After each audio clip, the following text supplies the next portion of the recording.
Bonjour et bienvenue dans ce 11e volet sur le développement cross-platform. Aujourd'hui, nous allons traiter du multi-binding sous Android avec la syntaxe MVVM Cross bien particulière et ses très nombreuses options qui permettent notamment de formater, d'utiliser des if, voire des fonctions à l'intérieur de ce binding. Et une fois que nous aurons vu l'ensemble de ces fonctionnalités et la grande souplesse qu'elles autorisent, nous verrons comment les avoir disponibles sous XAML, sous WinRT, sous WPF ou sous Windows Phone 8, car ces fonctions sont tellement intéressantes qu'elles complètent vraiment bien le XAML. Surtout que le XAML de WinRT et de Windows Phone 8 sont sensiblement moins performants que celui de WPF ou Silverlight et qu'il manque un certain nombre d'options, notamment pour le changement de valeur uniquement sur la perte de focus, ce qui peut être pénalisant dans la dynamique d'une application. Et on va voir comment tous les avantages du multibinding MVVM Cross peuvent être apportés très facilement dans une application XAML, principalement Windows Phone 8 et WinRT, puisque WPF ou sous Silverlight, les choses sont beaucoup plus avancées. Comme d'habitude, nous utiliserons Visual Studio 2012 comme IDE permettant de fédérer l'ensemble de la solution cross-platform. On l'utilisera aussi pour ses capacités à compiler les projets de plateforme Microsoft. Le plugin Xamarin 2.0 pour la compilation Android et iOS, on n'utilisera que la partie Android.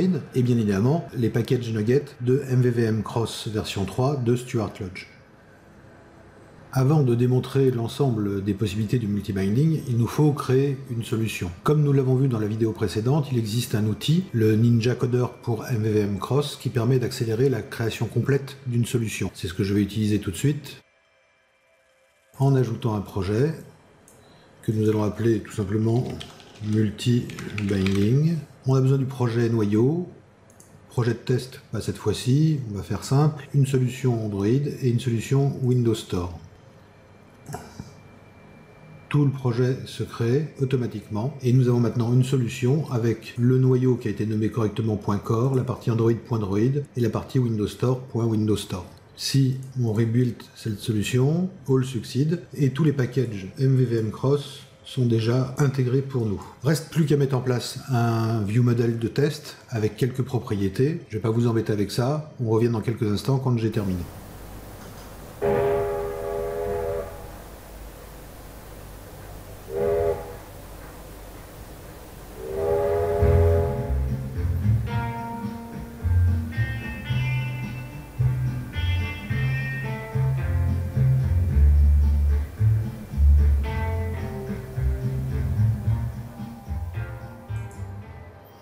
Voici, notre solution multibinding vient d'être créée. Comme vous pouvez le constater, cette solution est constituée, comme d'habitude, d'un noyau, d'une version Android et d'une version Windows Store. Dans ce noyau, nous avons mis en place un viewModel, et ce viewModel contient un certain nombre de propriétés permettant de créer une liste de personnes. On retrouve donc dans les modèles la classe personne, très simple, un nom avec un prénom et un nom de famille, et un titre. Le titre provient de cette énumération, rien d'extraordinaire sur ces classes, des convertisseurs que nous allons voir et un first view model qui contient des propriétés que nous allons voir. Donc une structure de noyau assez classique avec son view model, des classes de modèles et des convertisseurs de valeurs. Le véritable but du jeu de notre démonstration est de voir à l'œuvre le multibinding et toutes les options de binding qu'offre aujourd'hui MVVM Cross. La mise en place du projet de démonstration est donc un simple prétexte, on ne s'apesantira pas trop sur cette structure, mais ça représente un noyau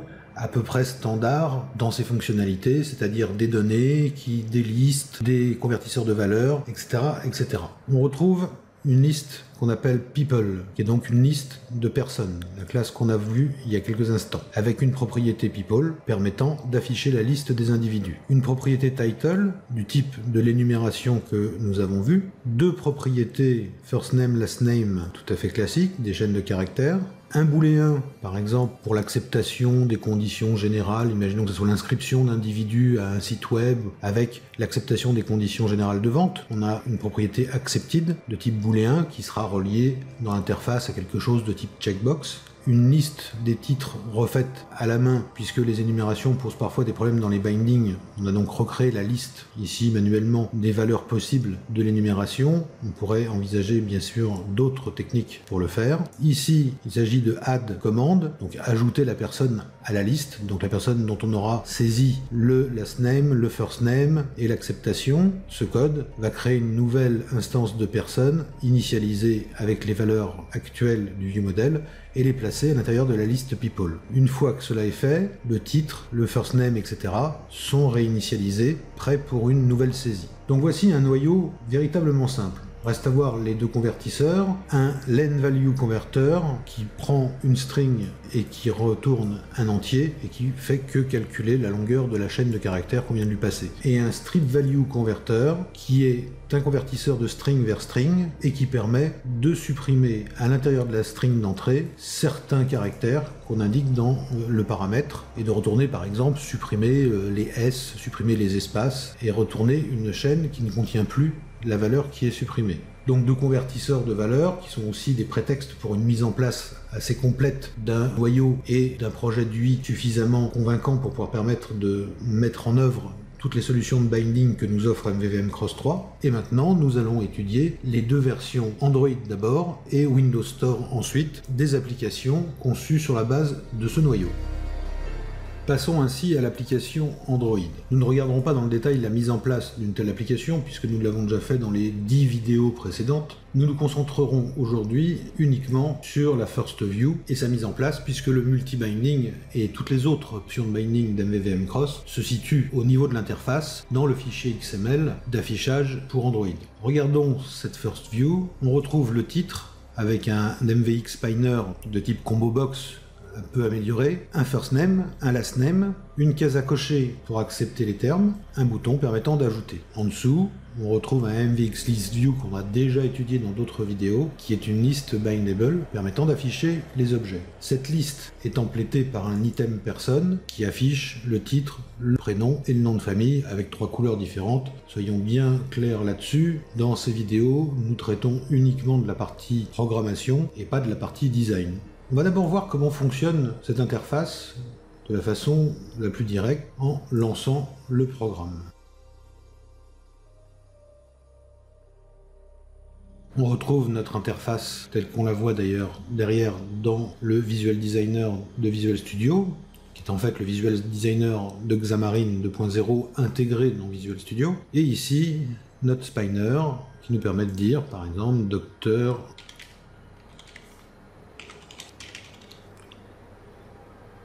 cacher le clavier. Nous voyons que le bouton n'est pas activé pour l'instant. Il faut accepter les termes pour que ce bouton s'active. De la même façon,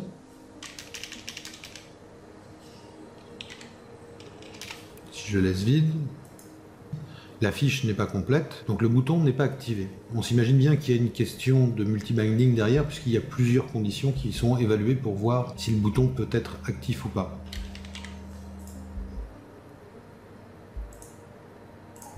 Voilà, j'ajoute. Notre premier élément est ajouté à la liste. On va saisir un petit second pour voir. Tout d'abord, on s'aperçoit que la liste a bien été vidée. Le fonctionnement de notre view model est bien ici.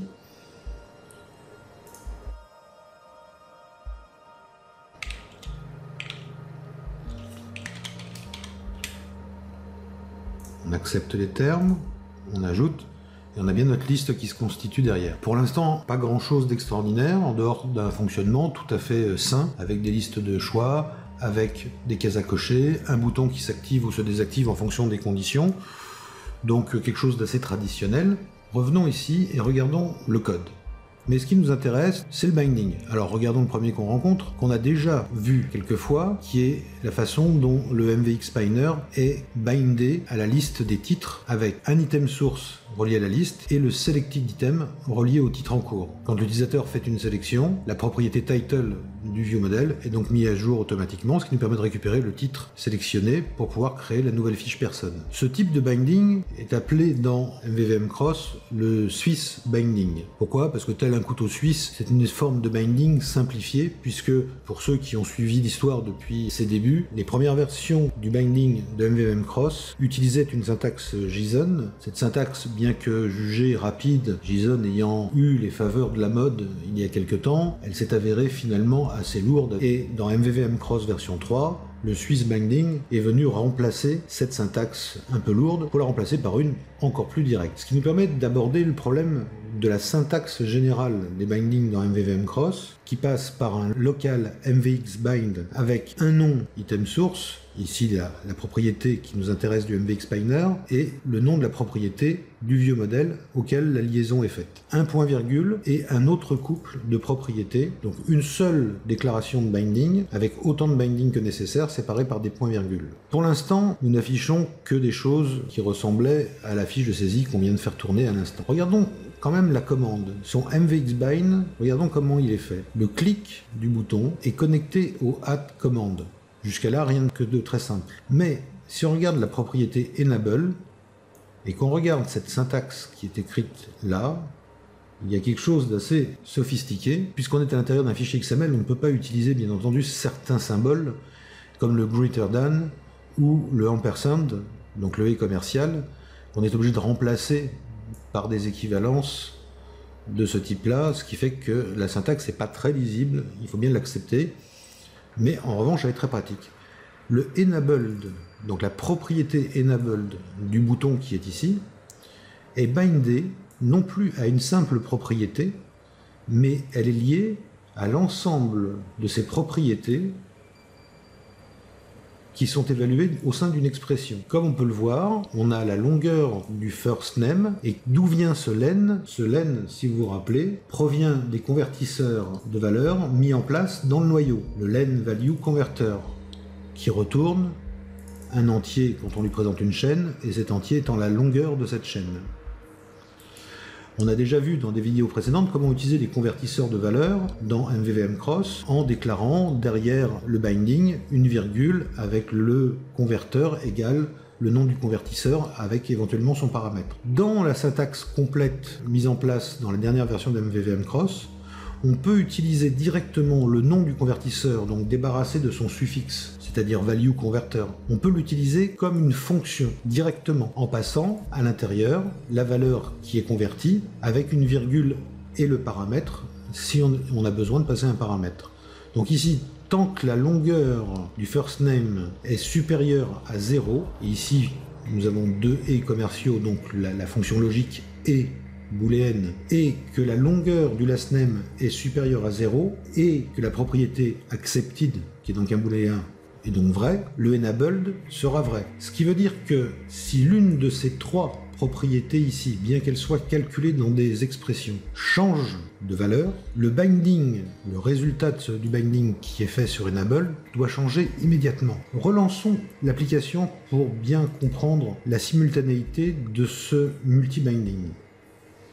Comme nous l'avons vu, le enabled de ce bouton dépend de trois conditions. La longueur de first name doit être supérieure à 0, la longueur de last name doit être supérieure à 0 et le accepted doit être coché. Ce qui veut dire que la réaction doit être immédiate. Je coche, nous ne sommes pas activés. Je remplis le first name, nous ne sommes toujours pas activés. Je remplis le last name, nous ne sommes toujours pas activés. Au moment où j'active ici, le bouton s'active. Faisons-le dans un autre ordre. Si je laisse ces trois propriétés et que je fais passer à 0, le bouton n'est plus activé. C'est dommage, c'est caché un tout petit peu par le clavier, mais on voit bien que dès que je vais rentrer une lettre, le bouton va s'activer. Je la supprime, le bouton se désactive. Donc si je laisse ici quelque chose supérieur à une longueur de 0, venons ici, je gomme, j'enlève le clavier, le bouton est désactivé mais on n'a pas vu grand chose, je tape une lettre, la longueur est supérieure à 0, le bouton s'active, je l'efface, le bouton n'est plus actif. Ça paraît assez évident, ça suppose un multi-binding extrêmement efficace, c'est-à-dire la constitution d'une expression complexe, puisqu'on appelle des convertisseurs sous forme de fonctions, et que les valeurs qui vont bouger sont des valeurs qui sont utilisées à l'intérieur de fonctions qui sont elles-mêmes utilisées à l'intérieur d'une expression, mais le binding de MVVM-Cross va être capable, sur les property change de chacune de ces propriétés, de redéclencher l'évaluation totale de l'expression et de la réaffecter immédiatement à enabled. Alors maintenant, tout a un prix. Il y a bien sûr derrière tout ça un peu de mémoire prise, un peu de temps de calcul, de la réflexion qui va être utilisée. Il est hors de question de dire que ce type de binding est particulièrement performant. Comme on a pu en discuter dans des vidéos précédentes, je considère que le view model, dans le paradigme MVVM, est un outil qui est fait pour adapter les données aux vues. À mon sens, les convertisseurs de valeur n'ont pas leur place, sauf cas exceptionnel, dans une logique MVVM, puisque c'est au view model d'adapter les données de façon la plus directe pour que les vues puissent s'en servir tout de suite. Dans des projets cross-platform, bien entendu, on a des cibles visuelles qui sont très différentes et qui peuvent réagir de façon très différente. Il devient difficile de prévoir tous les cas de figure, et parfois des convertisseurs peuvent s'avérer indispensables. Mais souvent on peut s'en passer. Si on est capable de tout faire à l'intérieur du view model, on a quelque chose qui est bien évidemment direct, qui évite d'utiliser des convertisseurs de valeur et qui en plus évite bien sûr le coût de la syntaxe que l'on est en train d'étudier en ce moment. Cette syntaxe complexe qui permet d'utiliser des convertisseurs de valeur comme des fonctions, qui permet d'utiliser des expressions complexes, est extrêmement pratique pour adapter les données et les afficher selon les contextes. Elle a un coût, il faut donc en avoir conscience. Maintenant, dans une fiche de saisie telle que celle que nous voyons en ce moment, ce qui représente 99% des fiches de saisie dans des applications LOB, le coût est ridicule. Le temps de frappe de l'utilisateur est largement supérieur aux millisecondes qui sont consommées par ces bindings particuliers. Bref, nous venons de voir un premier exemple de cette syntaxe déjà assez sophistiquée. On pourrait en activer d'autres. On a ici, par exemple, quelque chose d'un petit peu plus simple. Enlevons les commentaires qui sont ici, et nous allons mettre en place un text view qui est bindé sur la propriété texte du text view et sur la longueur du first name et du last name dans une expression mélangeant des chiffres et des calculs sur des chaînes de caractères, puisqu'on a 140 moins len de first name plus 1 plus len de last name. Alors le plus 1 sert absolument à rien, il sert juste à faire voir qu'on peut avoir des calculs à l'intérieur de ces expressions qui sont évaluées en partant de la gauche vers la droite. Donc il faut faire attention au niveau de parenthèses, et comme on place ces parenthèses, ne pas s'attendre, si on ne met pas de parenthèses, les résultats peuvent un peu différer. On n'est pas dans quelque chose d'aussi subtil et d'aussi fin que C# lui-même, c'est juste un simple évaluateur, mais qui fonctionne quand même très bien. Donc ici, la propriété n'est même plus bindée à une autre propriété du viewModel, elle est bindée directement à une expression numérique qui utilise des chaînes de caractères qui sont dans le viewModel. Alors voici l'effet du plus 1. Le 140 moins le plus 1 donne un résultat à 139. Et si je tape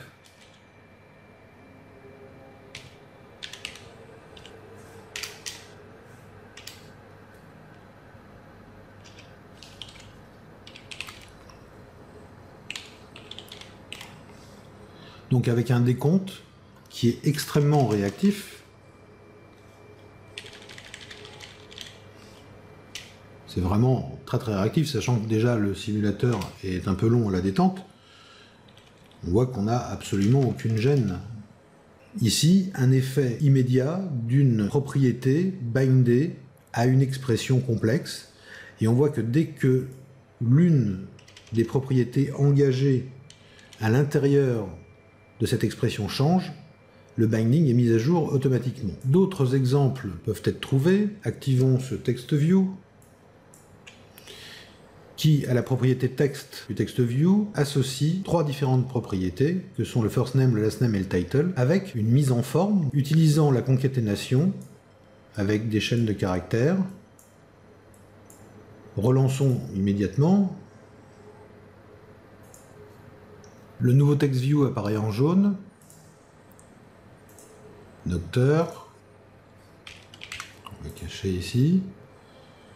Du bon. Je gomme.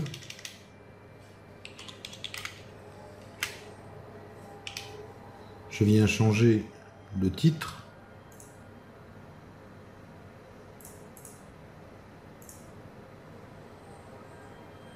De la même façon, je viens ici changer.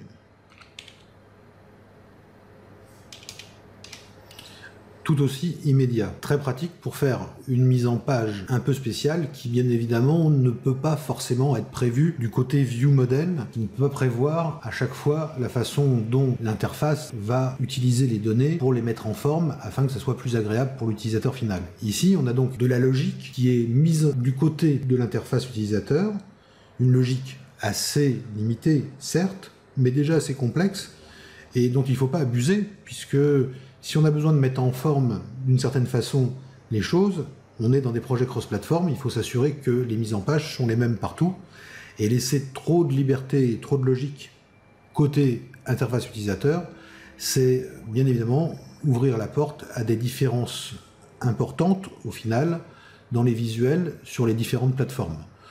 Donc personnellement, je suis moyennement pour l'exploitation de ce genre de choses dans des projets où il va y avoir beaucoup d'informaticiens qui vont participer, même si ce sont des équipes assez petites.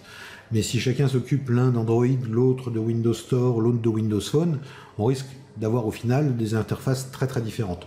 Si on souhaite pouvoir afficher Jean Dupont avec le titre derrière, il est bien préférable de mettre en place cela au niveau du ViewModel et de proposer une propriété en mode string qui retournera exactement formatée comme on le souhaite sur toutes les plateformes, les données de la même façon.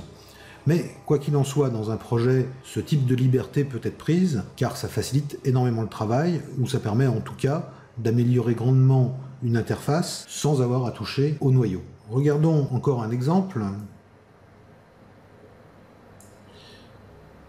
Utilise directement un format, comme en C#, avec des paramètres et avec la liste de ces paramètres derrière. Donc on a quelque chose d'assez équivalent à cette mise en place là, mais en utilisant directement un format. Sachant qu'on a toutes les options du format qui sont disponibles, comme par exemple si on a des chiffres, faire 0.0 comme ça, ou de dire ça comme ça si c'est une date. Ce genre de choses sont autorisées. On est vraiment dans une interprétation quand même assez fine des expressions qui sont passées. Je réactive l'application. Le TextView en bleu est ici. Et nous avons un comportement qui va être similaire, ce qui semble un minimum des choses.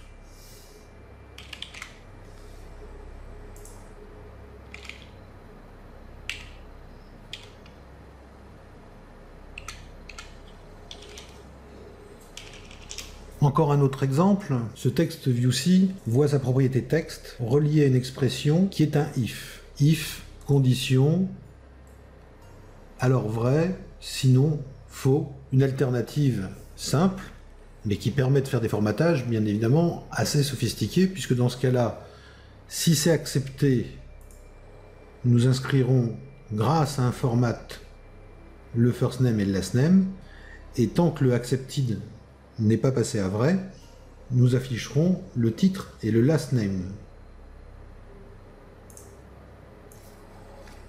La zone qui nous intéresse est en magenta ici.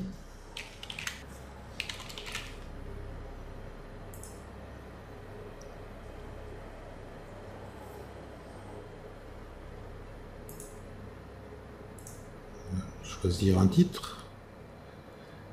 Et on voit que nous avons titre et last name. Si je coche, nous avons first name et last name. Je décoche, nous avons titre et last name. Nous avons donc une expression qui fait fonctionner plusieurs propriétés dans une alternative avec une réactivité qui est immédiate. Je coche,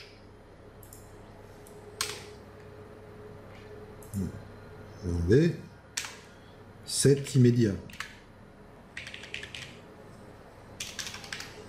Voilà pour cet exemple. Donc pour résumer, le JSON binding n'existe plus dans la version 3 d'MVVM Cross, mais existe un Swiss binding qui est très simple, local MVX bind, le nom de la propriété à laquelle on se bind, et celle qui se trouve en face dans le ViewModel. On a compris que ce sont des bindings automatiquement en mode two-way, sauf si on précise autrement. Ils sont donc réactifs à la frappe de chaque caractère. Il n'y a pas besoin de changer de focus, etc. pour pouvoir mettre à jour le binding. C'est très très important dans les interfaces pour qu'elles soient réactives. L'utilisateur ne s'attend pas à ce qu'un champ soit validé une fois qu'il a tapé sur un autre, mais à ce qu'il soit validé en temps réel. Des fois, ça pose des problèmes techniques à l'informaticien, mais ça, c'est son boulot. Il est payé pour ça. Il est regrettable, par exemple, que WinRT ou Windows Phone 8 n'ait pas ce type de fonctionnement et n'ait pas les options de WPF qui permettent de mettre des triggers de notification sur le changement de la propriété. On est obligé de passer par des artefacts comme on a pu le voir dans certaines vidéos. Ici, bien évidemment, Stuart Lodge a conçu son binding directement et par défaut en mode two-way parce que c'est ce qui est le plus réactif pour une interface utilisateur, que ce soit sur un smartphone ou même sur un PC. Ça, c'est le Swiss Binding, donc la version 2 du binding de MVVM Cross. Et puis nous avons vu apparaître ici des expressions avec des numériques, des expressions engageant du texte, utilisant du format, utilisant même des if, utilisant ici du travail sur les booléens. L'ensemble de cette syntaxe particulière du binding, Stuart Lodge l'a appelé le Tibet Binding. Le Tibet Binding, c'est une extension du Swiss Binding qui permet d'engager l'ensemble de toutes ces commandes. Regardons d'ailleurs quelques instants sur le site de documentation qui se trouve sur GitHub. Notez bien cette adresse. Le Swiss Binding, c'est target source path avec toutes les explications, les convertisseurs de valeurs, etc., etc., etc. Donc ça, c'est le binding de MVVM Cross 3. Nous avons le Fluent Binding que nous n'avons pas utilisé dans les vidéos précédentes parce qu'il est surtout utile sous iOS qui est tellement frustre qu'on ne peut pas mettre en place les choses dans l'interface. Toute l'interface sur iOS est mise en place par code, donc il faut construire l'interface par code et il faut construire les bindings par code aussi. Et pour simplifier le travail sous iOS, MVVM Cross propose une syntaxe dite fluent qui permet de poser, comme on le voit ici, for avec le nom de la propriété, to, et on peut engager comme ça, enchaînant directement les options pour placer par exemple set bind warning view for v.hidden to customer alert. Ça c'est donc la vue, le champ à l'intérieur de cette vue, et ici le champ dans le view model, avec une conversion note, avec une fallback value qui est à true, etc., etc. Donc ça c'est le fluent binding disponible même sous Android, même dans les autres plateformes, dans MVVM Cross 3, mais il est vrai qu'on l'utilise très peu, puisqu'on préfère directement travailler soit en XAML, soit en XML, avec les syntaxes que je viens de vous montrer, plutôt que de s'enquiquiner à créer des choses par code. Mais si on est obligé de créer des feuilles de saisie par code, il est évident que c'est ce type de syntaxe qu'on peut utiliser, et on voit à quel point elle est simple et logique. Enfin, le Tibet Binding qu'on vient de voir aujourd'hui, qui étend le Swiss Binding, permet de gérer le multi-binding, les convertisseurs de valeurs pour les combiner, les littéraux dans les bindings, c'est tout ce qu'on a vu fonctionner il y a quelques instants, avec des choses simples comme l'association d'un first name, d'un last name avec un espace entre les deux, l'utilisation du if avec les deux conditions, l'utilisation du format exactement comme en C#, d'autres que nous n'avons pas vu, comme le add qui prend deux arguments pour les combiner. S'il s'agit de deux chaînes, il fait de la concaténation. S'il s'agit de numérique, il fait l'addition. L'utilisation de paramètres, l'utilisation des convertisseurs de valeurs comme étant des fonctions, ce qui leur donne tout de suite un autre aspect, alors qu'en fait c'est exactement la même chose. Et c'est vrai que de pouvoir les considérer comme des fonctions et les appeler comme des fonctions change la façon de faire et permet d'ouvrir comme ça des idées nouvelles, même si, je continue de le dire, c'est le travail du view model d'adapter les données et qu'il ne faut pas laisser trop de liberté non plus côté UI, sinon on a des UI totalement différentes d'une implémentation à l'autre. En plus de la syntaxe Tibet Binding, il existe une autre syntaxe qui est la syntaxe Rio, donc le Rio Binding, qui lui est centré autour de la eNotify Property Change et qui permet tout simplement de faire des déclarations beaucoup plus simples de propriétés à l'intérieur de ces view models, c'est-à-dire qu'au lieu d'avoir des view models avec des propriétés du type de celles que l'on voit à l'écran en ce moment, avec des get, des set, etc., on peut se binder directement à un champ un peu spécial, un champ qu'on déclare avec INC, et par exemple public read-only INC string last name égale new NC string permet de créer directement une propriété de type last name.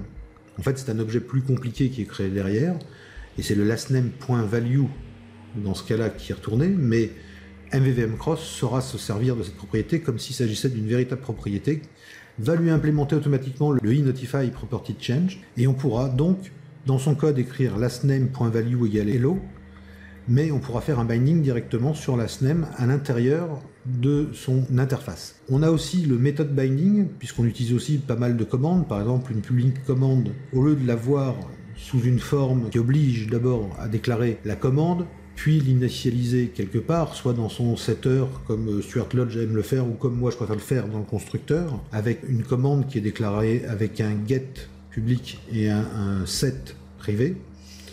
Eh bien, puisque souvent, au lieu de mettre des delegates, on a des fonctions, des méthodes qui sont appelées sur ces commandes, c'est de transformer directement ces méthodes en commandes, tout simplement en pouvant associer click à GoHome avec, par exemple, GoHome déclaré de cette façon-ci. Ici, on voit un extrait d'un MVXBind avec click GoHome is enabled can GoHome. Ce qui permet aussi de gérer le can execute change ou le can execute qui est pas totalement pris en compte à l'intérieur d'un MVVM cross, mais qui peut être géré d'une façon assez simple avec des méthodes gérant, par exemple, le can GoHome ici, qui est le can execute de la fonction GoHome. Les effets de la syntaxe Rio sont assez visibles. Voici un view model déclaré entièrement en syntaxe Rio, avec deux propriétés, une méthode qui sera en fait une commande, et une autre propriété qui est un total. Alors elles sont marquées read-only parce que, comme je vous l'ai expliqué, l'objet qui est créé ici, ce n'est pas la propriété elle-même. La propriété est dans .value. Donc cet objet-là, lui, est read-only. Ce qui est en dessous ne l'est pas, bien sûr. Et ce code-là, qui fait quelques lignes, est absolument équivalent à celui-ci, qui est beaucoup plus long, avec déclaration des propriétés, chacune avec leur setter, etc. La commande qui est initialisée, le calcul, etc. Donc il y a effectivement un gain énorme en termes d'écriture du noyau à utiliser la syntaxe Rio. On va vraiment à l'essentiel. Alors, la question qu'on se pose, c'est que tout ça, c'est bien joli, mais c'est intégré directement à l'intérieur d'un local MVXBind sous forme d'une syntaxe de Swiss binding avec le Tibet binding qui vient l'étendre.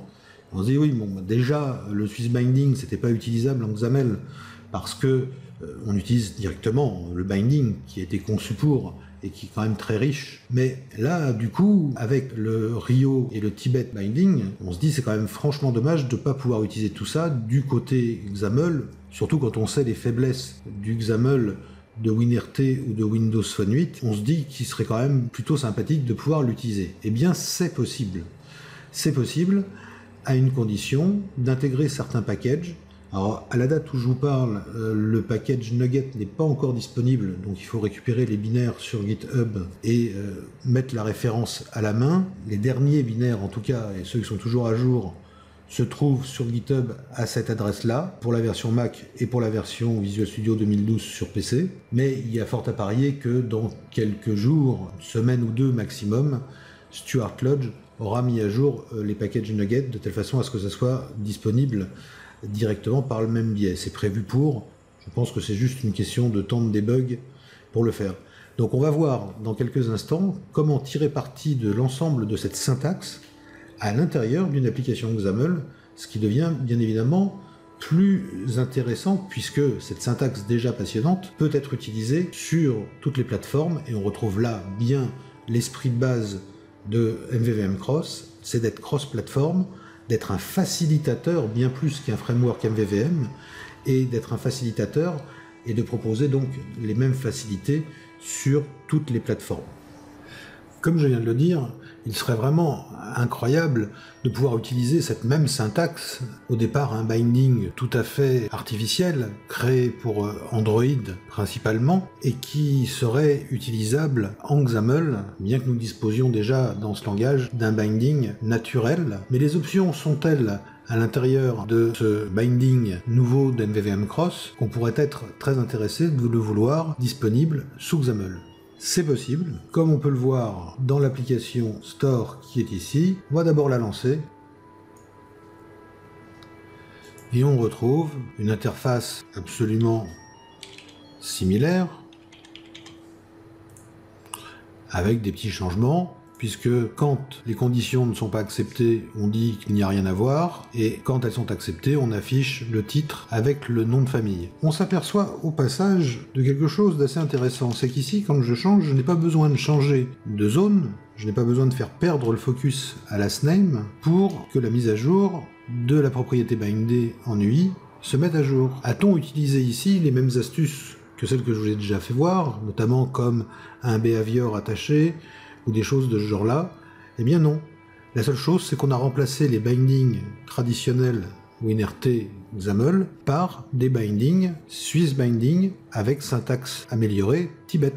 Ici, nous n'avons pas fait beaucoup d'efforts pour faire de la mise en page. On retrouve la liste. Il faudrait créer un item template, exactement comme on l'a fait côté Android, pour arriver à avoir quelque chose d'affiché de plus agréable. Mais là n'est pas la question. On a donc un comportement absolument identique aux différences des présentations, et c'est bien ça ce qui fait un projet cross-platform, c'est que toutes les présentations sont éventuellement différentes en fonction des caractéristiques de la cible technique qu'on utilise. Entre un smartphone, une mise en page tablette, une mise en page pour PC, les choses peuvent être légèrement différentes. Mais on retrouve bien sûr la même logique et le même fonctionnement.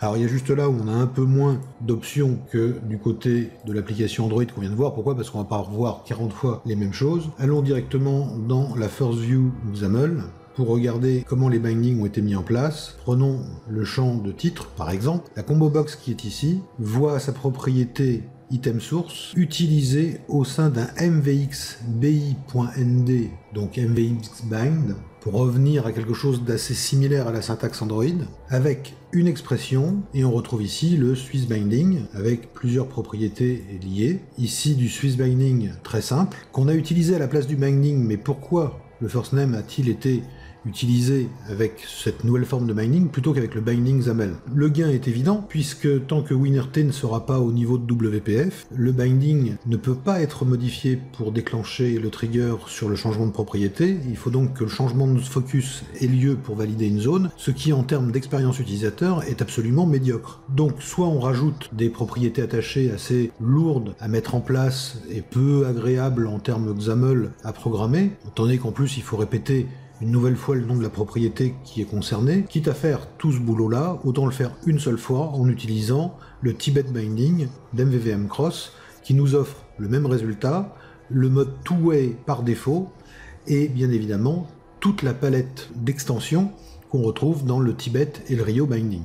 Ici, on peut voir un binding plus complexe sur la longueur. Ici, un if, celui qu'on a vu tout à l'heure, le if accepted. Dans ce cas, on formate le strip.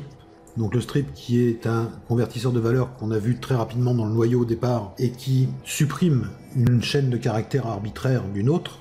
Donc par exemple ici on supprime les S dans le first name et on affiche le résultat de ce strip, donc le convertisseur de valeur utilisé comme une fonction à l'intérieur du Tibet Binding, à l'intérieur lui-même d'un format, et sinon on écrit nothing to see here qui est donc la deuxième partie de ce if. La commande qui est bindée directement commande at command, item source people, tous les bindings en dehors ici du data template minimaliste, tous les bindings ont été remplacés par des Tibet binding ou des Swiss binding de MVVM Cross. La seule obligation est d'ajouter un package qui est une extension de binding, et comme je le disais tout à l'heure, ce package n'est pas encore disponible sous la forme de package nugget. Stuart Lodge ne les a pas encore publiés, c'est une question de jours ou d'heures, donc quand vous verrez cette vidéo, il y a fort à parier que cela soit déjà en place. Donc on ajoute par les références ici tout à fait normalement le paquet de binding extension qui sera disponible.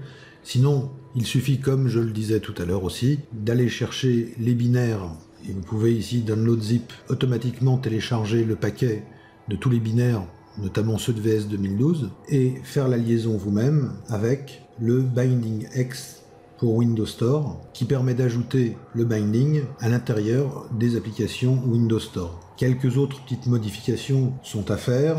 Dans le setup, il faut overrider l'initialize last change pour mettre en place le builder qui est le MVX Windows Binding Builder.